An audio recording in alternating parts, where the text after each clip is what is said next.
ورحمت الله وبرکاتو. نور ضمیر صاحب دا بجلی په باره کې تاسو خپلو اخلاقو اظهار وکړئ چې وطن ته بجلی نشته او ډېر غټ نقصانو سره مخ دی وطن. تاسو په دې هکله باندې وروره څه ویل غواړئ؟ شکریہ کونسلر حکومت خان صاحب. نحمد و نصلی علی رسوله الکریم. اما بعد فاعوذ بالله من الشیطان الرجیم. بسم الله الرحمن الرحیم. مونږ چې کله ماشومان وو د قبایلو زونږ ایډوار کې بجلی به یقین په خدای وکړه چې 40 ګنټې بجلی به وه. هلته به 33,000 لین ورته وي زونږ بجلی به هر وخت وه. اوس چې څومره زونږ هغه کږ وو هغومره خبره راته اوسوي.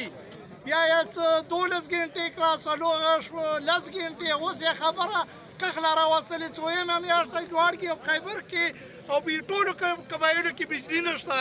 چې کله پاټه په صوبه خیبر پښتونخوا کې ځم شوه نو موږ سره یې دا وعده کړې وه حکومت چې 100,000 به قبایلو له نوکرۍ ورکوو. PNFC واټ کې به 3% سالانه به 100 ارب روپۍ، سالانه 224 ارب روپۍ، د 5 کالو 1100 او 20 ارب روپۍ په یک پاک باندې جمع دي. موږ له حق نه راکوي او موږ نه یې غواړي. پاکه ته موږ له خپل حق راکړه. موږ ته ګیس ولګوه، اوبه راله راوله، هسپتال هم ټیک کړه، کالج یونیورسټۍ. موږ له خپلې روپۍ راکړه که نه بیا یې رانه غواړه. حکومت موږ سره ظلم مه کړه. اول موږ له 1120 ارب روپۍ راکړه. هغې نه پاس به چې کوم دی موږ هر څه منو.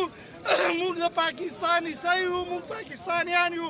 اول به موږ له حق راکې او د حق نه پاس به چې کوم دی را سره کښېنې. موږ هر قسم مذاکراتو ته سره تیار یو. اخري په دې شعر باندې به خبره خلاصه کړم چې خاطره باغ کې نور څه پاتې شو. یوه مڼه وه چې رقیب ویې وړه، دا یې بجلي وه، دا یې هم رانه ویې وړه. ډېره مننه، ډېره مننه.